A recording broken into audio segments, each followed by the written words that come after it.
About what? About Ukraine. Yeah, of course I did. I talked to him about it. I said, when are we going to end this, Vladimir? I've known him for a long time now. In recent months, the trade war between the US and China has reached catastrophic proportions, affecting not only technology and automobile manufacturers, but also ordinary farmers across America. We are used to hearing about huge losses in industry, but did you know that Chinese tariffs have already cost American farms $1.3 billion? Yes, you heard that right. These are not just numbers, they are a real blow to the agricultural market. Caught in the crossfire of an economic war, farmers have faced consequences that have been not just painful, but truly devastating to their businesses. On your call with President Putin today, you'd mentioned that the Pope would like to take a role potentially in mediating these talks. Does that mean that the U.S. is taking a step back from... No. I think it would be great to have it at the Vatican. Maybe it would have some extra significance. Imagine this, China, which until recently was the largest buyer of American agricultural products, is now refusing to buy, breaking decades of established ties. Tariffs on agricultural goods are rising, and Chinese importers are lowering prices on American goods. As a result, soybean shipments are down by a whopping 40%. But that's not the end of it. Under attack, farmers are losing stability, and with it, confidence in the future.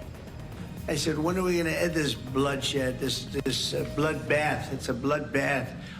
And I do believe he wants to end it. You know, when I made the call, I told the people last night, I spoke to the heads of the different countries, Germany and Finland, we had Italy, as you know, and UK was on the line today, and a couple of others, and then they were in turn calling everyone. Ursula was there from the European Union. She was terrific. Why has China become such a tough player in the trade arena? What is behind the decision to impose a 34% tariff on all US goods?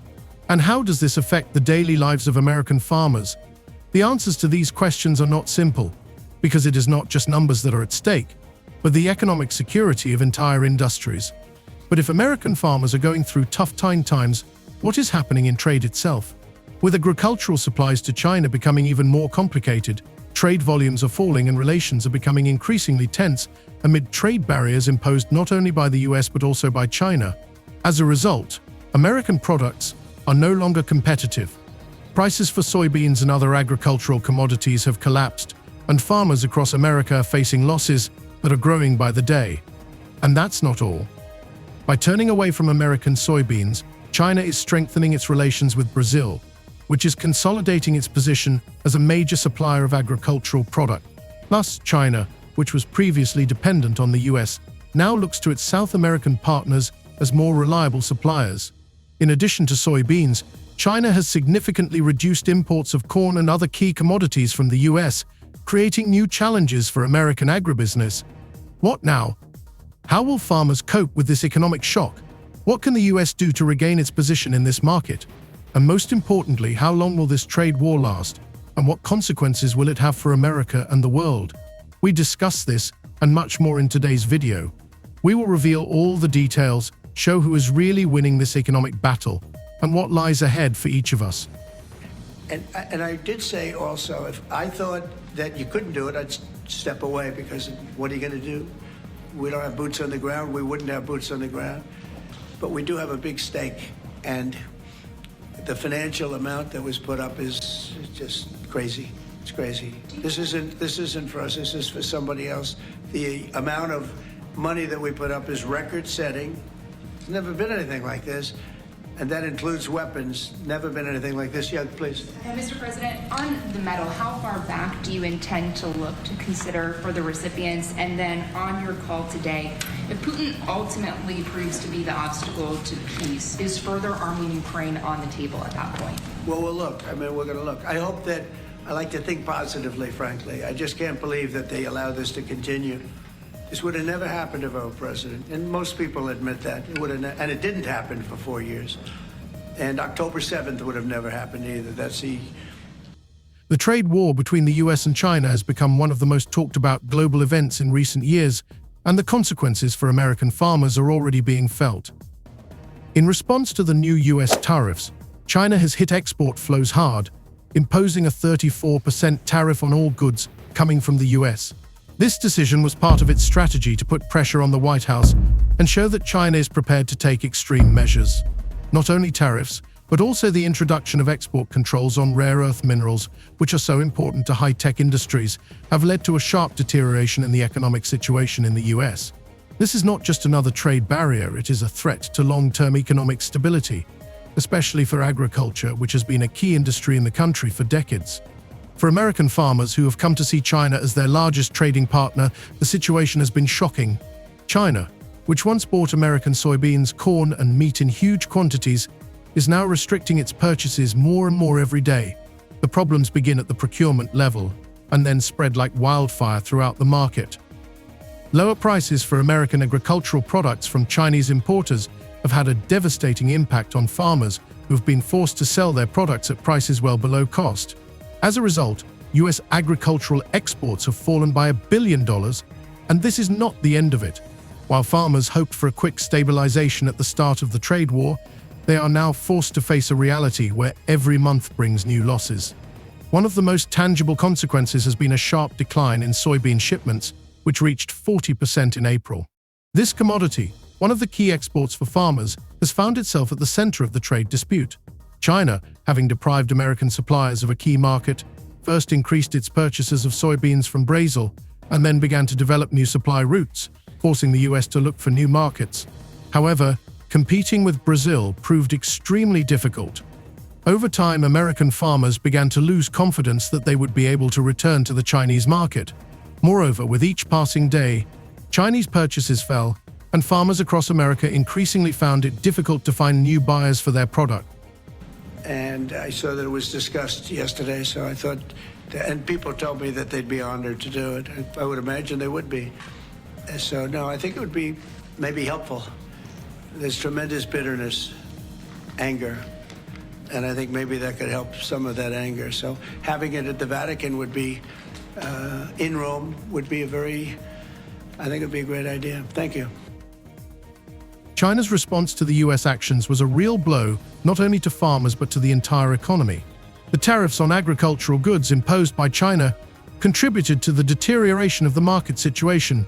With the cost of agricultural production steadily rising and foreign markets becoming less accessible, farmers find themselves in an extremely difficult position. Instead of diversifying their supplies and looking for alternative markets, they find that they cannot compete on price even in traditional markets. This leads to further reductions in production and lower incomes. Attack on Israel, that would have never happened. So sad, a lot of things wouldn't have happened, but so sad to see it. No, I think that there's a good chance we can get this done. I believe Putin wants to do it. Now, if I thought Putin didn't want, I mean, that's what I do. My whole life is like deals, one big deal.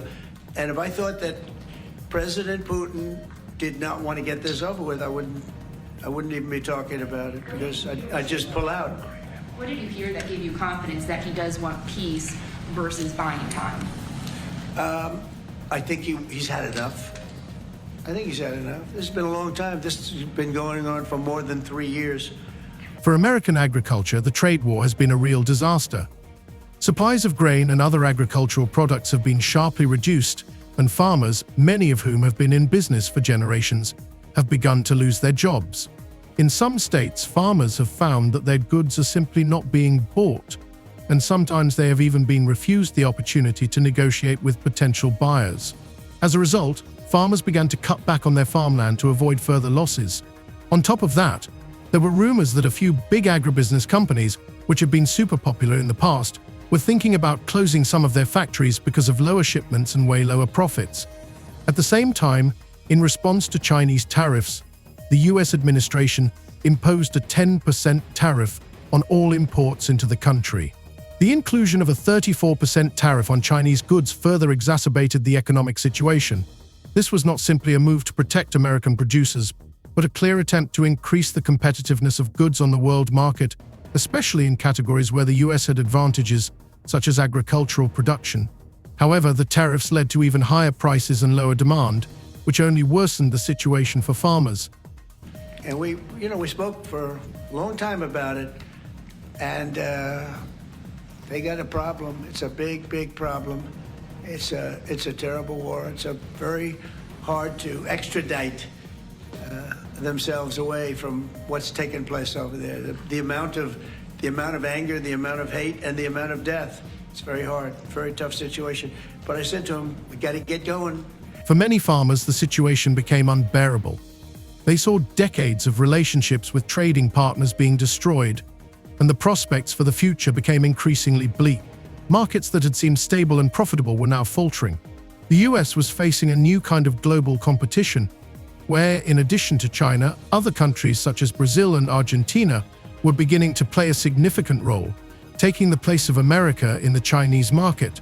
China, despite its tough stance in the trade war, was now actively building economic ties with South American countries, which were becoming its new strategic partners. It soon became clear that China was no longer dependent on American agricultural products and had no intention of making concessions. It was in this difficult situation that US farmers began to declare that they needed not just financial assistance, but new markets and opportunities to restore their positions. However, this required not only lowering tariffs, but also strengthening political and economic ties with other countries, which would provide real support for the country's agriculture. Unfortunately, against the backdrop of a growing trade war and the negative impact on the country's entire agribusiness, the prospects for such changes remain uncertain. After China began blocking purchases of agricultural products from the US, the consequences for farmers became apparent almost immediately. Supplies of goods have plummeted and trade volumes have fallen to historic lows. Chinese importers, who once eagerly bought soybeans, corn, and meat from the US, have now begun to cancel contracts. Some customers have cancelled their orders without warning, leaving farmers in complete disarray. This was no accident, but part of China's harsh economic policy aimed at destroying US supplies. Farmers began complaining that their goods were simply not being bought, and many of them began to lose money, including those who had long-term contracts with Chinese partners. By the time it became clear that China really had no intention of returning to the US market, farmers realized that the situation was spiraling out of control. The situation was exacerbated not only by the decline in trade volumes, but also by growing losses. Against the backdrop of sanctions and tariffs imposed by both the US and China, farmers were forced to sell their products at much lower prices. China, which had been the largest buyer of US agricultural products, has now become extremely indecisive and even aggressive, lowering purchase prices, which has also led to heavy losses for American farmers. Problems began to arise at all levels of agriculture. Farmers could not find new buyers for their goods, and those who did buy demanded significant discounts. In April, shipments of soybeans, an important export commodity, fell by as much as 40%. By this point, it was clear that US products were not only losing ground in the Chinese market, but also undermining their competitiveness in global markets. When you think, right? It's been going on for a long time. Yeah, please. Oh, thank you, Mr. President. When you implored him to stop previously, Vladimir stopped on social media, and he didn't. He just continued. I'm curious, did you bring that up with him in your phone call today? You have to talk Sorry. You previously on Truth Social implored President Putin to stop. You wrote Vladimir stop, and he didn't stop. Quite the contrary. I'm curious, did you bring that up on your call with him today? No, I didn't bring that up. But I did say, it's time, you got to stop this thing. And I believe he wants to stop. Look, I would be, I think, very able to tell whether or not he wanted to or what. I thought there was a very good chance, like a 50-50 chance, that he would say, I want to take the whole thing. I didn't know what he was going to say. And then they have a different kind of a problem. For American farmers, this was a real tragedy. Many of them, who had spent decades building their farms on exports to China, were forced to reduce their acreage, and some farmers even began to shut down their businesses. With each passing day, the situation became more alarming as shipments stopped and buyers left. Some farmers reported that their goods were left in warehouses and no one wanted to buy them. Moreover, China began to actively work with other countries, such as Brazil, which started receiving more and more orders for soybeans, corn, and other agricultural products. As a result, American farmers were not only excluded from the Chinese market, but also found themselves in a situation where it was impossible to compete with South America, whose goods, according to the Chinese authorities, were of higher quality and cheaper. But I believe he wants to stop. Pretty sure. just now about backing away or walking away if it looks like it's going to be an intractable problem. Do you have a red line in your head of what would cause you to back away? And Yeah, in my head, but not something I'm going to announce. But yeah, definitely in my head I do. What Yeah. exactly would that look Because like? this isn't our war. This is not my war. This is not the war. I mean, we got ourselves entangled in something that we shouldn't have been involved in. And we would have been a lot better off, and maybe the whole thing would have been better off, because it can't be much worse. It's a real mess. It's a death trap. So I think that, yeah, I would say I do have a certain line. When it became clear that the US could not regain its share of the Chinese market, farmers began to look for new ways out. However, the situation did not improve, and traders and farmers began to realize that China had no intention of agreeing to the old terms of trade. Moreover, relations between the two countries became so tense that China even resorted to radical measures, imposing new tariffs and duties on agricultural goods, including American soybeans and corn. China's retaliatory strike with 34% tariffs on all US goods was a disaster for the American agricultural sector, which had previously been focused on the Chinese market. The US responded with new tariffs, which further complicated the situation. The US authorities also decided to impose a 10% tariff on all imports, which further increased the prices of agricultural goods, creating additional obstacles for farmers trying to compete with foreign suppliers. However, many farmers began to say that the tariffs did not help, but only exacerbated the economic situation, causing them to lose even more money. With tariffs causing the value of their products to plummet, farmers were forced to find ways to stay afloat by cutting costs and trying to save money wherever possible. By this point, farmers began to complain that agricultural prices for soybeans and other commodities simply could not compete with cheaper products from South America. China increasingly relied on supplies from Brazil, as well as other countries such as Argentina, which had already begun to supply goods at much more favorable prices. China, in turn, rejected US products, saying they were too expensive and did not meet quality standards. It seems that in the coming years, America will not be able to regain its position in the Chinese market, and exports will continue to decline. Thus, within a few months of this trade conflict, US farmers realized that China would no longer be their main trading partner. American agricultural products were losing market share, and losses were increasing every day. Farmers hoped that their products would find new markets in the future, but the outlook was extremely uncertain. While other countries, such as Brazil, successfully filled the vacant niches, the US continued to struggle for survival in the global agricultural market. With each passing day, the situation in the US agricultural market became increasingly tense. In response to tariffs imposed by both China and the US, American farmers began to face serious financial problems. Prices for soybeans and other agricultural commodities such as corn and wheat continued to fall. This was primarily due to the fact that Chinese purchases had virtually ceased, and other countries were unable to fully fill the gap. American farmers who had once been confident in the stability of their supplies to China now found themselves in a state of confusion. They could not simply switch to new markets, as they had already lost their competitiveness. In particular, Brazil, which traditionally supplied soybeans to China, seized the opportunity and captured a significant share of the market. As American farmers tried to adapt to the new economic reality, problems continued to multiply.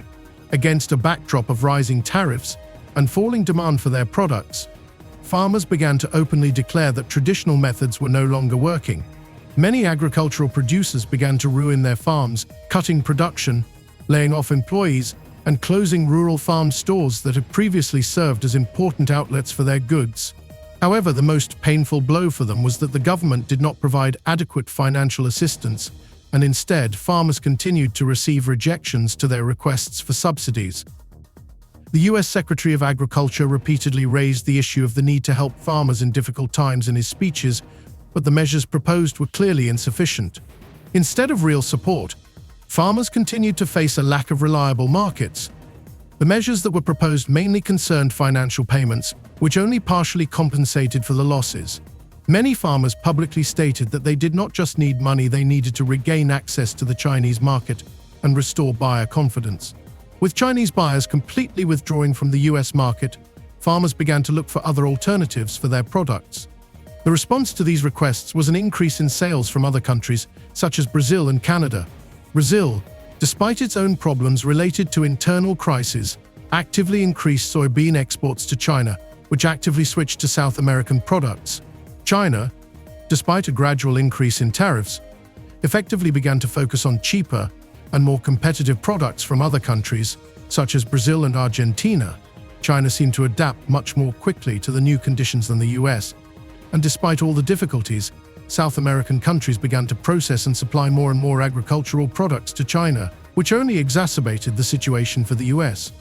Canada and the European Union followed suit and also began to increase sales of feed grain and other agricultural products, further complicating the situation for American farmers. China, meanwhile, openly stated that it now tended to trust South American suppliers more, as they offered more favorable terms. The situation was exacerbated by the fact that while Chinese customers began to leave en masse, US farmers began to realize that returning to the market would be extremely difficult.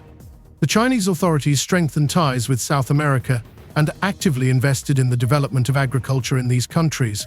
This allowed Brazil and Argentina to strengthen their positions, making it virtually impossible for American goods to return to the Chinese market. Instead of feeling supported by their country, farmers began to complain that they were not only losing customers but also had no opportunity to enter new markets. Exports, which had once been one of the most important sources of income for the US, now became a real problem for farmers. While American farmers began to feel the financial pain, China wasted no time in strengthening its position and becoming increasingly confident in its actions. By the end of the first year of the trade war, Chinese importers began to actively purchase agricultural products from other countries, reducing the demand for goods from the US. Uncertainty in the global economy also meant that farmers could not accurately predict when or if the situation would improve. Moreover, with each passing day, more and more American farms faced liquidity and debt problems. Global competition, which had previously seemed distant, was now a tangible reality. American farmers began to realize that their position in the global market was no longer as strong as it had been. At this time, both Brazil and Argentina gladly seized the opportunity to strengthen their ties with China, which allowed them to supply cheaper and higher quality goods in larger volumes. China continued to rely on its South American partners, while farmers in the US faced the complete destruction of their former business model. This situation led to reduced production, losses in foreign markets, and instability, which became the norm for American farmers in the context of the trade war. A vicious economic cycle emerged, where a return to the Chinese market became virtually impossible and financial losses continued to mount. In this situation, farmers began to realize that only radical measures could change the situation at that point.